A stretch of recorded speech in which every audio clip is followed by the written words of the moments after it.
So for people who just bought the late 2016 model MacBook Pro, it's kind of tough period because the 2070 model MacBook Pro is coming up in this year WWDC 2017 already, and you really get a 7th generation, which is a slightly faster Kaby Lake processor. You definitely get a brand new GPU, and obviously you get a slightly faster flash storage.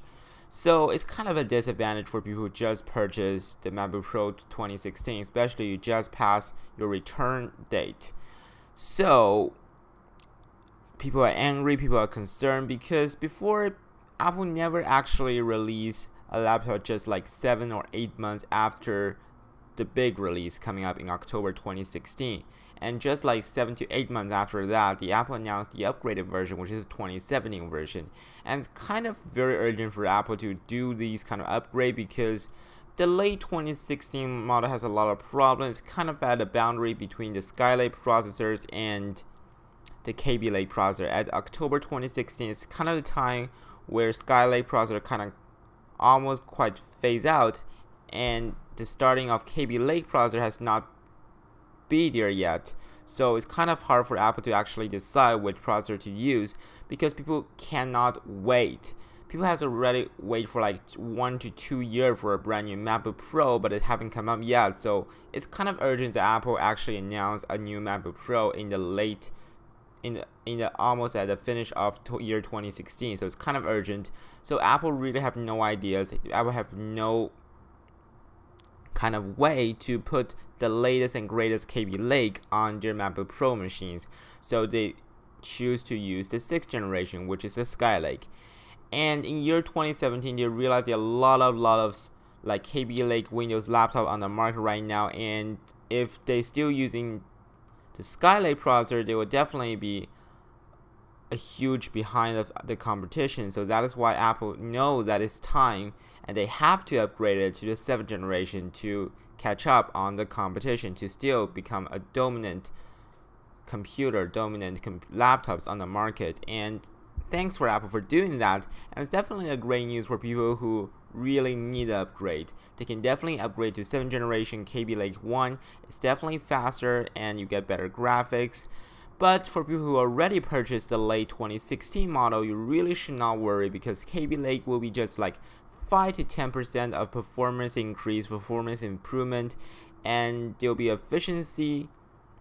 much more efficiency, but not like too much. I would say not too much. It will definitely save like 10 to like 30 minutes of battery life, but that won't actually affect your user experience because the MacBook battery life is kind of pretty okay. It's pretty above the standard in the whole laptops industry, so no problem for that. And also, for the late 2016 model, you still get a really fast flash storage already. That the MacBook Pro 2070 model is just kind of a little bit boost, so not too much big difference. You won't actually realize the performance improvement, flash storage improvement, and graphic card improvement for majority of tasks on your laptop. You really won't realize these kind of difference. So you should not be worried about. You should not sell your laptops on eBay and trying to get a new one. It's definitely not worth it. Keep it. It's still a really good laptop and should last you for the next 2 to 3 years. Very efficient. So for people who doesn't have a MacBook or is urgently waiting for getting a new MacBook Pro, for people who are still using like laptops back in year 2014 or 2013, well, I think the MacBook 2017 model, the Skylake one the Kaby Lake one, the 7th generation Kaby Lake one will be a really great smart choice for you, and it's the best time point to buy a new MacBook Pro right now. So yeah, so for people who already have the 2016 model MacBook Pro, don't worry, keep it, still use it. It's really good laptop for people who are ready to get and looking for a new MacBook. Well, I think it's the best time point to buy one right now. Also, there's a price drop for the non-touchable version MacBook Pro 13 model, so you should definitely look at that. That would be a cheap, kind of a budget option if you're looking for a MacBook Pro.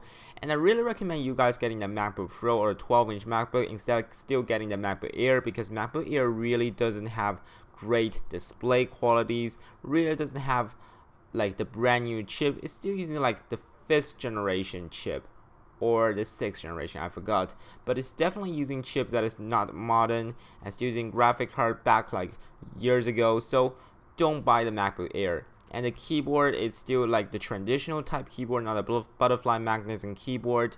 Although the battery is still good, but the display is kind of, it's even not HD yet. It's definitely not Retina, so I think the Apple is truly giving up on the MacBook Air, so I don't think you should get a MacBook Air right now. Spend like 200 to 300 more bucks and try to get the MacBook Pro or getting the 12-inch MacBooks. These are a smarter and better choice for you when you're choosing the MacBook.